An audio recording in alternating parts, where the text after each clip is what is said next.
Hi guys, Claudia Boleyn here. It's another news roundup today. I'm surprised to be making it as well because Meghan's not been seen for a pretty long time, but they've still found a way to put her on the front of the tabloids and the women's magazines. I get really frustrated that they call them women's magazines. I don't know if they do that where you're at or if it's in our area, but you know, like the idea of there being women's magazines and men's magazines, like gendering magazines really. But what's very interesting to me is how they're dealing with a lack of Meghan, because we know that they make a lot of their money and people buy their gossip magazines because of the Meghan stereotype and the huge villain they've made her out to be, and they want to know all the twists and turns and what's her next evil plan. But she hasn't been out, she hasn't been making public appearances, so I've actually been pretty interested. As you know, like, I'm interested in looking at the media and how we all kind of get brainwashed and indoctrinated by the media and the narratives they sort of put out there, like in the background of our lives. I'm really interested in that. So what would they do when Meghan has not been seen? Because she's given them nothing. Obviously she hasn't really been seen.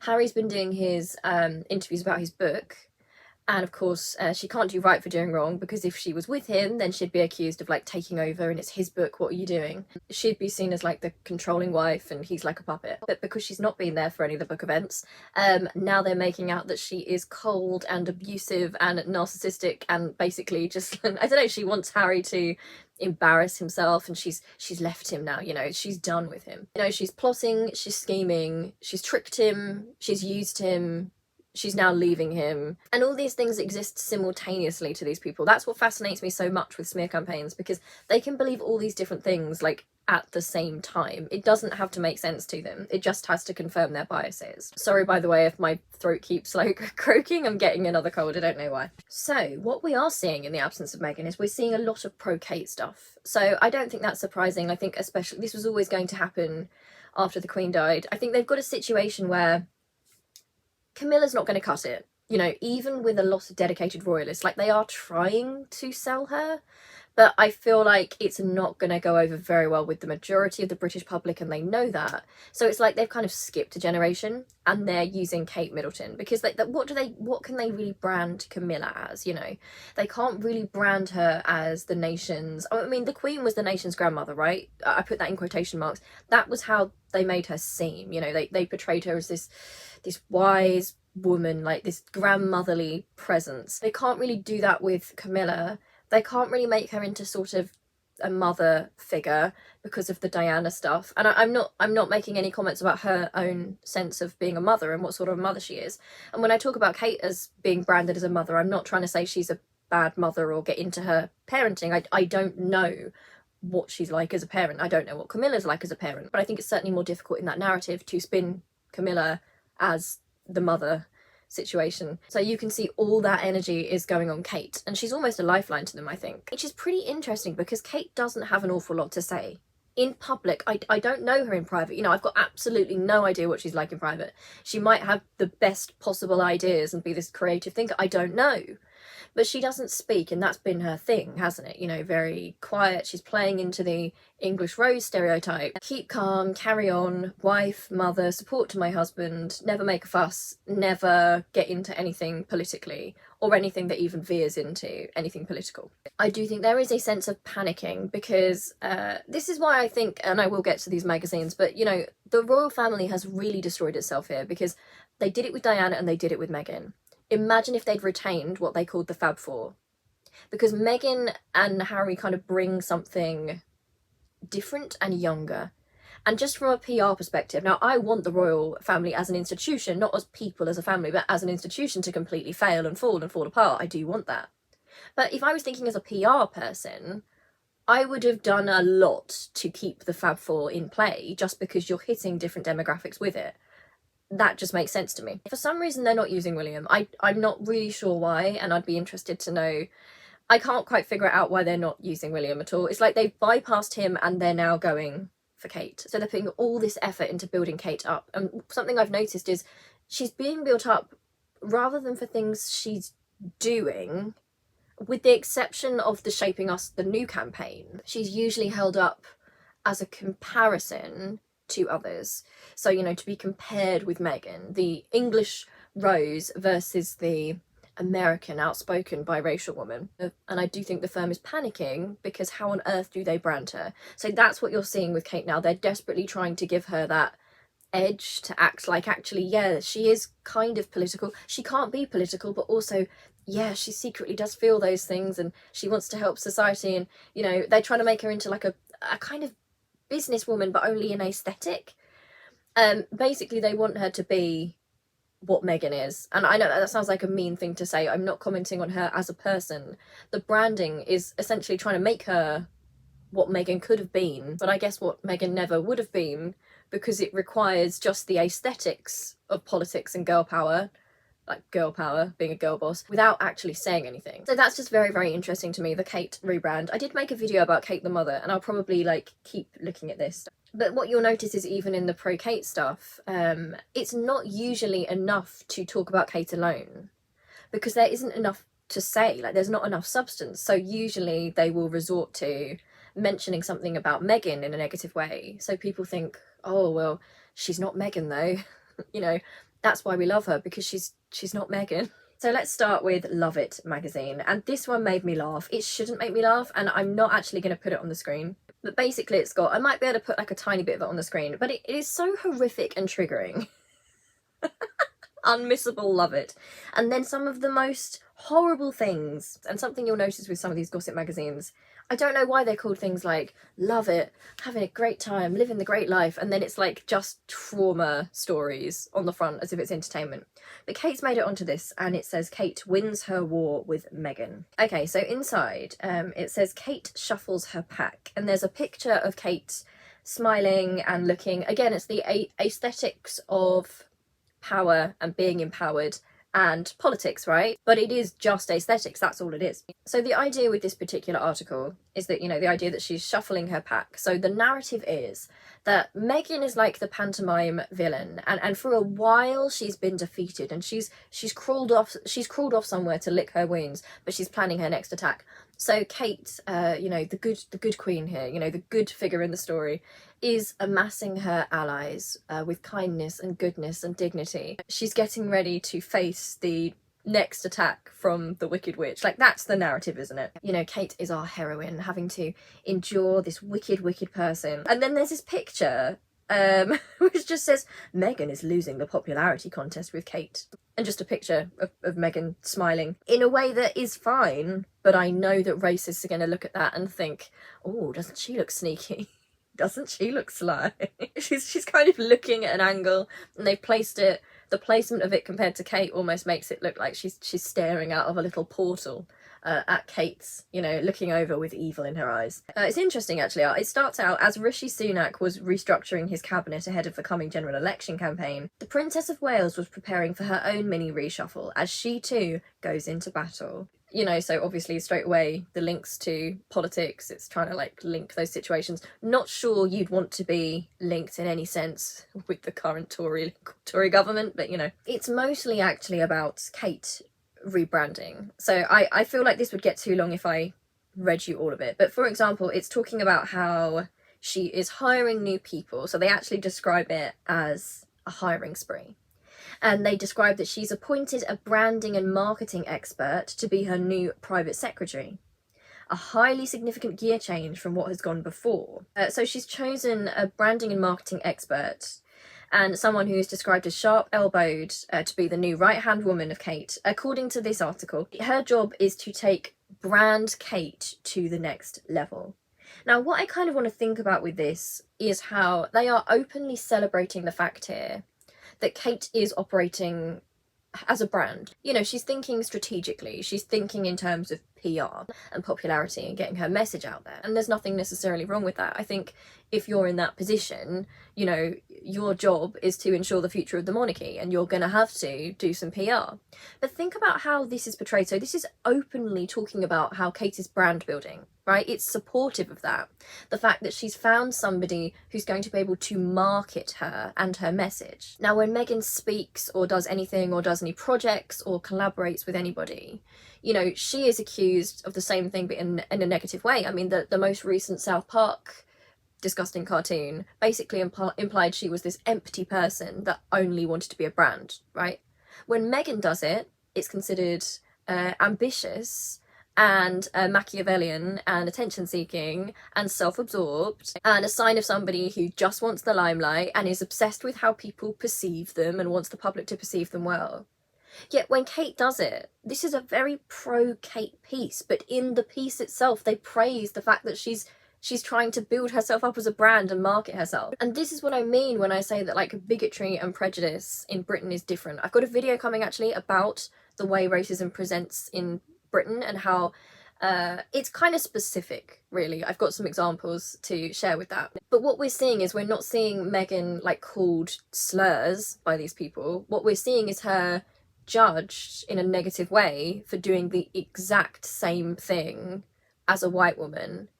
And somehow they're projecting onto her all of these stereotypes that are often used for people of colour and especially black women. You know, there really is no way around that because it happens so consistently. And this article has some little like headlines. You know how they have like every section there's like a little standout headline. One is called political nous. Basically nous means like common sense, intelligence, like it's like strategy. So to have political nous is to be like a shrewd political operator. So these are the things that they are praising Kate for, right? But I thought she's meant to be a non-political figure. She's got to be all things at all times because the monarchy doesn't make sense and the representatives of the monarchy can't make sense either. When she's branding herself and recruiting people in, they praise her for her ambition and how smart she is for getting ahead of the conversation and for pulling in all this kind of brand stuff. And it's just a bit of a joke because Meghan, whenever she veered towards anything political when she was in the royal family, and she was very stifled by that, you know, you've got clips of Kate looking like she's panicking because Meghan's going off script and daring to actually say something other than some sort of platitude. You know, Kate hasn't been allowed to be political. We don't know what her politics are. And now it feels weird and gaslighty, doesn't it?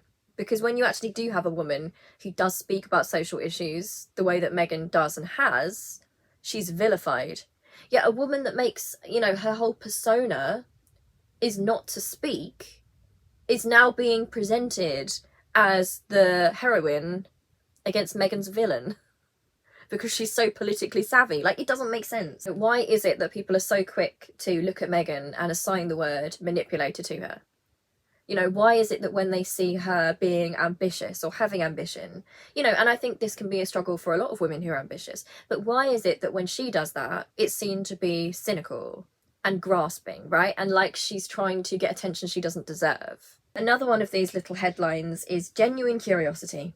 She became convinced that in many cases, those problems in adulthood could be prevented at source if children got off to a better start in life. And then there's also this weird like propaganda picture of Kate and William. I mean, it's not, the picture isn't weird, but I think it's the caption as well. The Prince and Princess of Wales prioritised having a family in the early years of their marriage. So it's trying to present this family, and you know, it can't be denied that it's this white family. You know, oh, they prioritise family and they're the traditional roles. Whereas you've got Meghan and Harry when they got together. I believe that when Meghan was pregnant, people were saying, oh no, it's too soon. Like, oh, I don't know if they should be having children. Like, did they not also prioritise having a family? You know, the implication is so weird because it's this idea that Meghan, and I don't just mean this magazine, the idea that Meghan is, you know, too ambitious. And this gets into sexism. It's like, she's got no time for her children because, you know, she's an actress and she speaks about things, so she's not actually a great mother. Yet they also want to brand Kate that way, but also maintain the motherhood thing. Like, it's so messed up. But they say of Kate that she has a genuine curiosity, insights and experience across a range of specialist areas. And then they just don't elaborate. What specialist, what insight? Just a load of nothing, isn't it? Right. And then there's one that says promising poll.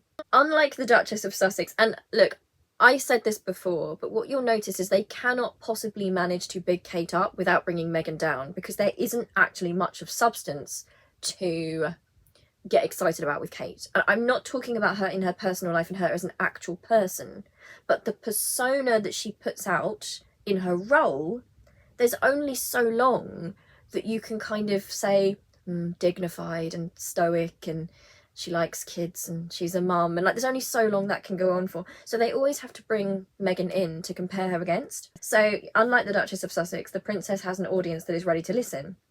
An Ipsos UK poll on attitudes towards the royal family, published last month, showed that even before the Shaping Us campaign, favourable attitudes towards the princess are higher among women than men. I mean, that doesn't really surprise me. I mean, if you look at women's magazines, etc., Kate's been made very much that kind of heroine. You know, there's the element of they get a lot of fashion content out of her, so you know, the women's magazines, the fashion magazines are kind of marketing her that way to women. I hesitate, I don't like gendering topics, but that's kind of what they're doing. Right, so it talks about how popular she is with different age groups, and then it says the Duchess, meanwhile, is less popular with women than men and has only 26% of 18 to 24-year-olds on her side, a figure which never tops 30% in any age group or social grade.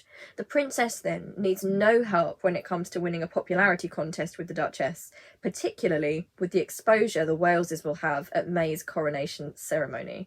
Right, if they're so confident in Kate and her popularity, then explain to me why, in order to lift her up, they have to constantly compare her to Meghan and drag her down.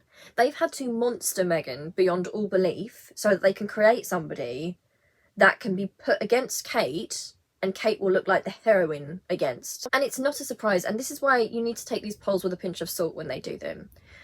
A lot of people aren't well versed in what's going on here, and you know, honestly, people, there's a financial situation here, the cost of living crisis.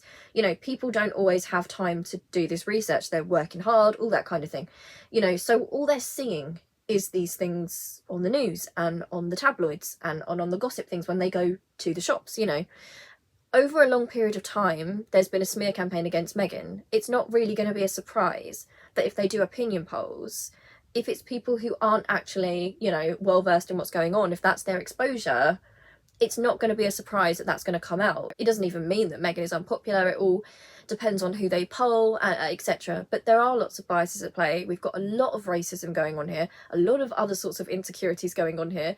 It's popular to, you know, sometimes it bonds people together to have a hate figure to hate on. I just don't like how it's kind of like crowing over, like, oh, you know, the princess is so popular compared to Meghan. I challenge supporters of the princess, and I don't mean on a personal level, like who she is as a person. I don't know who she is. Apart from Shaping Us, can you tell me what Kate stands for? Or something that she believes? Like, can you tell me, like, what she wants to do to change things and progress society that doesn't include the words being a mother or early years? You know, it just feels really sick to me that they indoctrinate people and they give this, you know, they give all this airtime to the smear campaign and make it so normalised. And then they have the audacity to do polls and be like, look, no one likes Meghan. And it's almost like you've been running a smear campaign against this biracial woman, this outsider from America, for such a long time. That you've achieved these results. Like, do you feel good? Like, congratulations. Okay, so then we have Closer magazine, and actually Kate's only made it to the top right today. We have sad looking pictures of Tess Daly and Holly Willoughby, and again, these are kind of tabloid darling characters. I don't know so much with Tess Daly. With Holly Willoughby, she very much plays in, she I don't know, she worked with a lot of people who are kind of in that field, and it doesn't make sense to me because they turn on her as well. I mean, the way they treat her is really misogynistic. But anyway, Kate on new Meghan scandal. She's her own worst enemy, in quotation marks. Now, in Kate's defence, there's no way she said that. There is no way she said that. They are, you know, they're just trying to stoke this pantomime feud thing that's going on. So inside, the headline is, why Kate and William refuse to rise to the Sussexes' attacks. And the caption is, insiders say Kate Middleton is continuing to remain a force of calm in the face of Prince Harry and Meghan Markle's relentless campaign against the royals. Insiders as well, what does that even mean? But look how they're branding, again, the silence. You're probably bored of me saying this. If Meghan is silent, it's given sinister undertones, right? As if there's suspicion being placed on her. What's she planning? She's too quiet. When Kate is quiet, she's being dignified and stoic, and we're so proud of her for being this shining light for all of us, you know, never complaining. It's just so awful. It can't be. I know people will argue with me on this. It's racism. Like, what's the difference between those women, and why do they assign Meghan the worst possible interpretation of her actions and the best for Kate? Like, I'm sure it's racism. So also, you know, let's look again at, you know, Prince Harry and Meghan Markle's relentless campaign against the royals. So again, it's repositioning the whole thing. It's victim blaming. They came forward about what they say was mistreatment, right? And how they felt they were mistreated.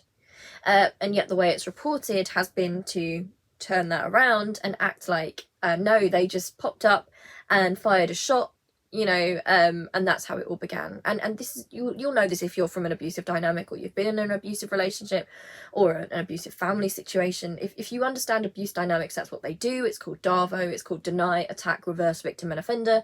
What they're doing is they're reversing the victim and the offenders so that the victim speaking out is made into the aggressor. They change the inciting incident. So rather than a victim coming forward about abuse which has gone on for a long time, they are then made out to be the villain. Because how dare they make these accusations out of nowhere? You know, it's just textbook stuff. They like their little quote, you know, the kind of subheadings. Humiliated is the subheading, because they love it. They get a real kick out of the idea that Meghan's being humiliated. And again, there's some real racial undertones there. I feel like they want her to feel like she got above her place, and they want her to feel lesser again. A source says the Waleses have refused to engage publicly in anything the Sussexes have said or done, and it's really working for them. The public are back on side, and they can't help but think that Harry and Meghan bring all these negative stories on themselves with the way they have behaved. So it's victim blaming, and it is really dark, because it's basically if you stand up against an institution with power, then people are going to mistreat you and abuse you further, and also they're going to say that you deserve it. Like, that's so dark. And also the other headline, the subheading here is stoic, of course, because that's it. They're presenting William and Kate as enduring these horrible, awful people who are just trying to attack them. Like, they're so stoic and wise. And then they also post here the South Park cartoon, like a picture of it. And they seem actually very, very gleeful about how that treated Meghan and Harry, which is... there's actually... South Park actually did one about William and Kate as well, which wasn't great. I mean, I just don't like South Park. I think it's really, like, malicious and not funny, and just not intelligent above all. Like, if you're going to be malicious, at least be smart about it. And then there's a quote that says, she's shown the patience of a saint by maintaining her dignity. And that's how they're branding her, isn't it? And I can't believe, so this magazine, actually, Meghan is also referred to in the South Park thing as an Instagram-loving B-word. And there's no reason to even write that here, as if, like, they're relishing it. They just want to repeat it, and they can, because that's something they want to say. The people who write these things desperately want to say that about Meghan, and have done for a while. You know, as we've seen with Jeremy Clarkson, who actually went and said what he thought. But this has given them, South Park has given them the chance to be able to say it and put it in quotation marks. That's all it's done. They've also said in a further blow last week, a court hearing heard Meghan's half-sister Samantha, who was attempting to sue Meghan for defamation, accused her of making false and malicious lies before detailing the inconsistent claims Meghan has made about her childhood. The insider adds, there seems to be so much backlash against the Sussexes that the royals don't even need to defend themselves. Kate feels that Meghan tends to be her own worst enemy and ties herself in knots with what she says. I keep saying the royals don't feel the need to defend themselves, but it sounds like they certainly felt the need to get ahead of a lot of stories. For example, the whole Kate making Meghan cry thing, right? Make sure that's told the wrong way around. Make sure a statement's put out after the summit that William had and Harry had, where William's like screaming at Harry. Make sure a joint statement's put out against Harry's will. You know, you can't have both. It doesn't make sense. But of course, because it's a smear, that's how it goes. You know, they're simultaneously acting like the royals are above it and they don't care. But then you've also got the royals, like, you know, they're amassing their armies and they're going to vanquish these evil people. You know, don't tell me that they don't need to defend themselves when you've actually got Kate trying to rebrand herself as the nation's mother at this point. Like, what's the reason for that? Like, that's a branding campaign. That's a branding campaign. That's trying to make yourself a positive figure. That's trying to spin every decision you make into something that's mothering and nurturing, kind and dignified. Like, that's not being silent, is it? That's using your PR to put across a certain persona around yourself. So listen to this. So the idea of, we don't know yet if Harry's going to go to the coronation. Honestly, I hope, it's not my business, but I truly just hope, I wish he could just sever ties with the whole system. It's so abusive. But I know it's hard because it's his actual family, etc. But I just think it would be, I just want him to be away from it, honestly. I just think it's so toxic and horrible. And of course I do hope that, you know, William's been very abused by that system, and I hope that he finds peace in his own mind, and maybe even he can get away from it at some point. But it just seems like a really toxic environment. But they're saying, the source says that last time Harry used his visit as ammunition, so Kate and William are keeping close tabs on the TV and book deals Harry and Meghan are plotting. as every new deal inevitably involves another round of attacks on the royals. So think about how when something comes out about Harry and Meghan, they present, you know, Harry and Meghan being irrationally upset and angry and plotting against them and planning libel suits, etc. And yet when it's the other way round, when it's William and Kate watching things and keeping an eye on the PR, it's considered to be an act of defence and dignity, and this is necessary for our security. It says here that's something they will not tolerate again. So they're hiring a new team of advisors to prepare for what further damage Harry and Meghan could inflict. Like, I don't even need to go into, like, the framing of that, you know, the further damage Harry and Meghan could inflict. These monsters who just won't they won't leave them alone. And so, of course, although they don't have to do anything but be silent, they're also hiring a PR team, a whole new team of advisors. Not that they need them, but just in case these evil people try and attack them again, they need a big PR team to deal with that. Okay, Best Magazine, we've got Meghan, Harry and Broken Trust, and a picture of Meghan which kind of looks like she's really angry. It kind of looks like, it's like a conniving look, you know, like she's fuming. And I believe this article inside says, an end to dishing the dirt, with a question mark. The trust between the brothers is said to be broken, but could a coronation invite for Harry and Meghan be an olive branch and an end to dishing the dirt? So just even think about the phrasing here. Dishing the dirt. I even looked this up, and it means, you know, the exact meaning of it is to reveal or spread scandal or gossip. Now, I don't think an abuse survivor talking about their experiences of emotional abuse and their own life, emotional neglect and trauma, and that journey for them being a mascot and public property since they were born and being stalked by grown adults, and also, you know, being marrying into a family and having the press attack you racially, and being treated as like a hate figure and having to, you know, actually withstand genuine threats against your person and your children. I don't think coming forward about those things is the equivalent to spreading scandal or gossip. And again, this is what they do every single time to abuse survivors and people who come forward about any sort of abuse or any sort of whistleblower.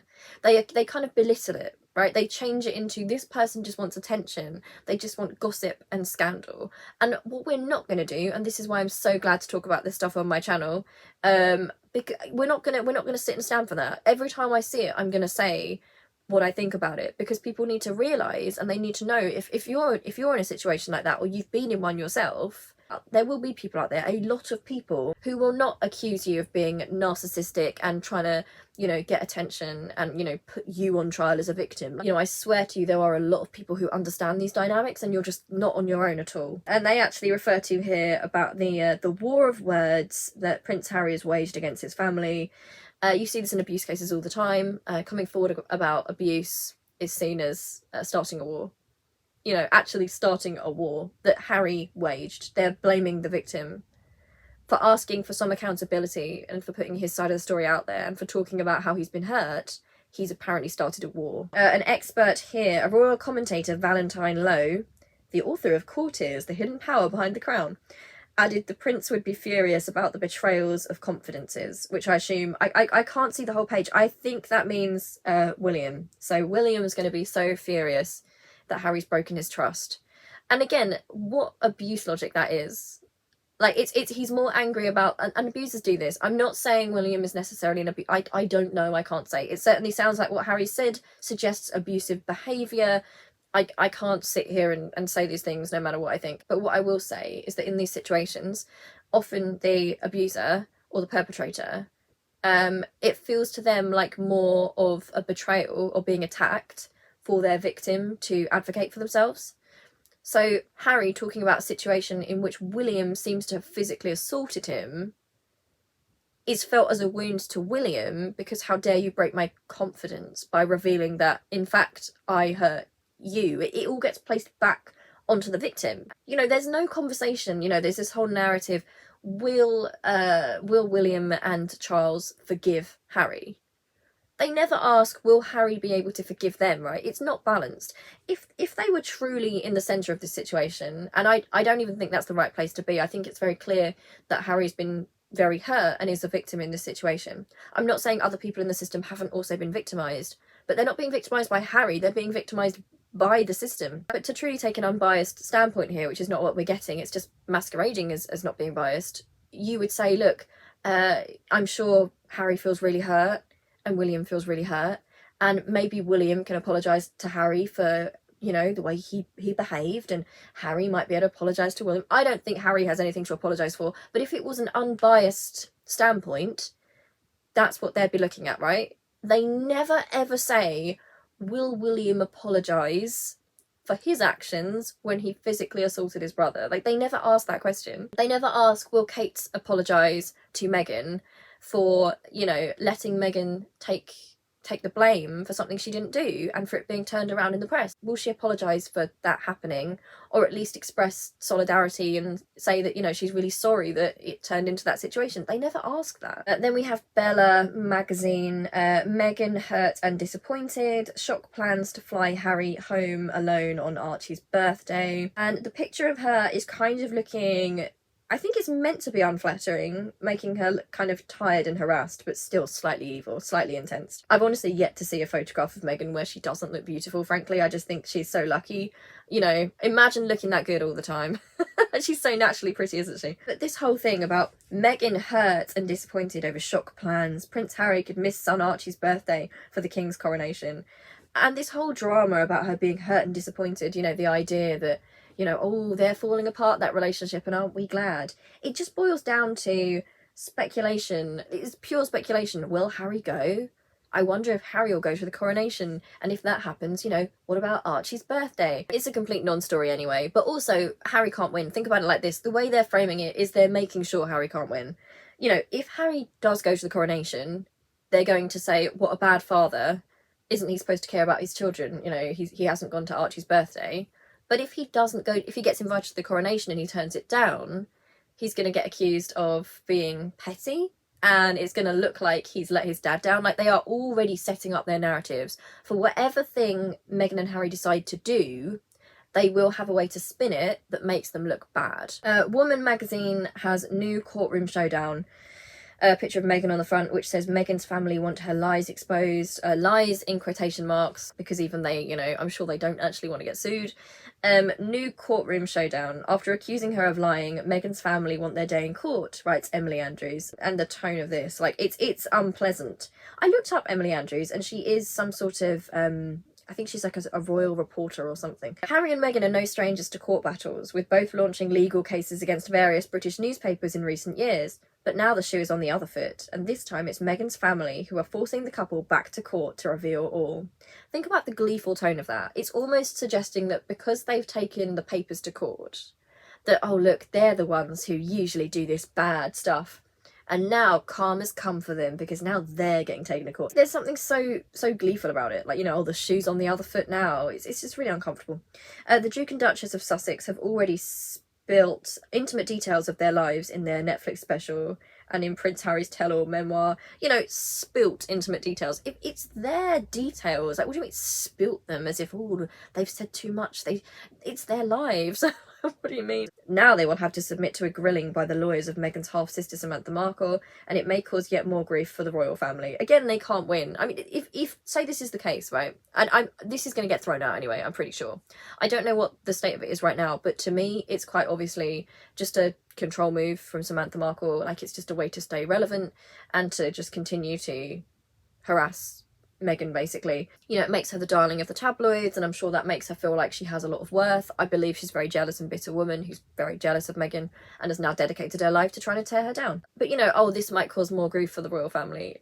What do you mean? What do you mean it will cause more grief for the royal family? So this terrible thing that's happening to Meghan, who might have to face a grilling when she is a victim of abuse, right, as part of this campaign, something that's really humiliating for her. She's also somehow being painted as it's her fault because she's brought this on the royals. What do you mean she's brought this on the royals? Causing grief for the royal family. Like, where's the empathy here? There's no empathy for Meghan. The interrogation could end up being the Sussexes' most revealing interview yet, as Samantha has requested Meghan make 38 separate admissions, including Queen Elizabeth was not a racist and King Charles is not a racist.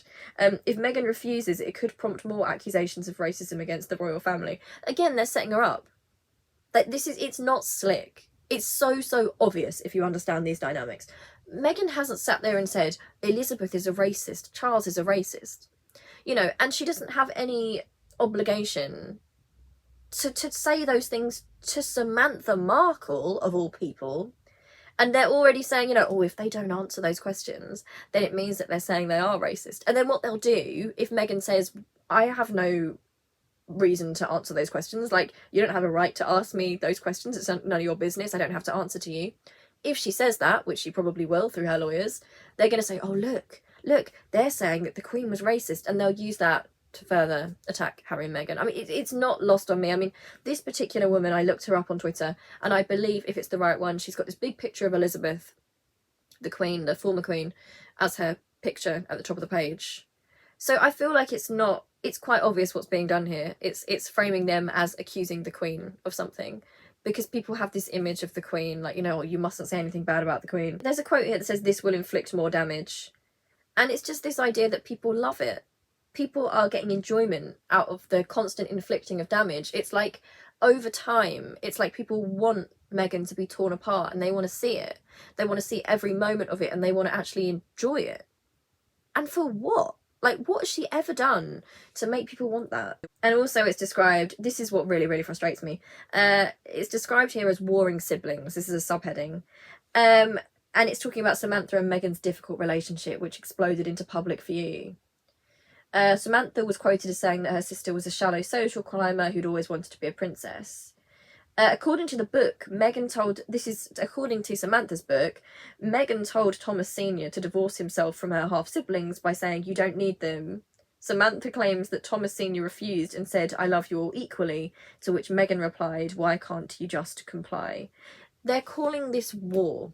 Warring siblings. Think about, in abuse situations, this always happens. So people who don't want to acknowledge that there's been abuse will make out that you've got warring equal camps, because it's easier for them that way, because they don't have to deal with the problems. This is not about warring siblings. This is about Meghan wanting nothing to do with her, and Samantha being this obsessive troll who seems to want to be connected to her still in a weird and negative way. Like, it's really scary. The very notion that it's warring siblings. This is not warring siblings whatsoever. This is an abuse dynamic at play. Well, okay, two more just to finish this off. We've just got some covers here. So we've got Yours magazine, Kate and William, why the couple's bond is stronger than ever. Picture of Kate smiling and, you know, William and Kate together with their heads together. And this is all like PR. And I worry about it. I do worry about it, because the thing is, you know, this picture that's being painted by the tabloids of like, oh, they've got this wonderful relationship, and, you know, they've got this strong, happy bond, and look how brilliant they are together.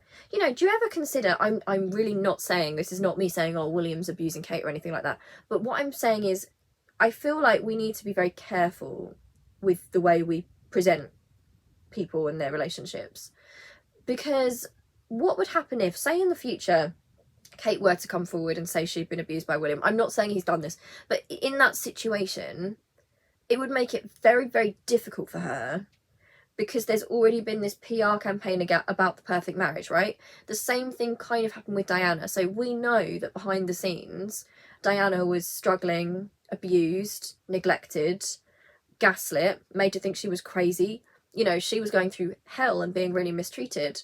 And so the burden was on her when she came forward about it. Because, you know, there was all this, oh, but you said you were happy, and, you know, you were the couple and you were on all the tea towels and everything.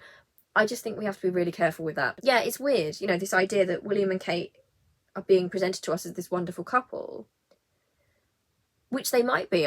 Maybe they are, maybe they're not. I don't know. But this idealised image of them and their family, just to me, is quite worrying, because it makes their relationship part of the brand, which makes it difficult, like in Diana's case. Say that there was a problem and Kate needed to get away, you know, for some reason, she'd be seen as letting down a brand, right? She has another role to fulfill. It's just all really, really complicated. And last of all, I thought I'd show you this. It's OK, the Royal Women edition, celebrating fabulous females of the British monarchy. And Kate's right in the middle. Again, they've skipped over Camilla, even though Camilla's going to be the queen. I thought she was going to be the queen consort, but they've announced that she's now going to be the queen. I'm seeing a lot of people get really angry about that, because they're saying that apparently Elizabeth said she wanted her to be consort and Charles has overruled her. And I would say to those monarchists who are so angry, you believe in the idea of a monarchy, which means that the king has the ultimate say now. So whether you like it or not, he can kind of do what he wants. That's the deal with monarchy, unfortunately. If you don't like that, join us and oppose the monarchy. join us. But yeah, they've kind of overruled Camilla. They won't be able to sell her, so Kate is their new selling point. They'll throw anything into this new image of her as the mother. You know, she's even eclipsing the Queen, who's on the top right here. But it's very interesting that the two women who have made the most impact, I would argue, and are the most engaging and have the most to say, aren't on the cover, which is interesting because I had a peek in this magazine. Now, Meghan and Diana are inside. There are a few pages on Meghan and Diana in the magazine, but they've not been put on the cover. Poor Beatrice and Eugenie are in there in a picture together, as if they're not individual women. And I wouldn't be surprised. Look, the whole scapegoat thing with Meghan and Harry can only go on for so long. Eventually, and it might be a while, they will drag it out, but they will get tired of them and the family will need a new scapegoat. Andrew is not going to last forever as their scapegoat, frankly, and they're going to look for somebody else. My concerns would be, where are they going to go to look for their new scapegoat? And Beatrice and Eugenie, I believe, are close to Harry. I just think we need to be aware that in systems like this, they will always find a new scapegoat because that's how the system runs. So what Harry's saying makes sense about worrying about his niece and nephews because a new scapegoat will have to be found. At some point, they're going to have to find a new scapegoat.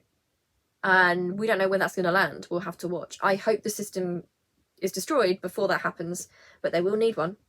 So it'll be interesting to see kind of where that goes. I imagine the individuals are kind of nervous about that.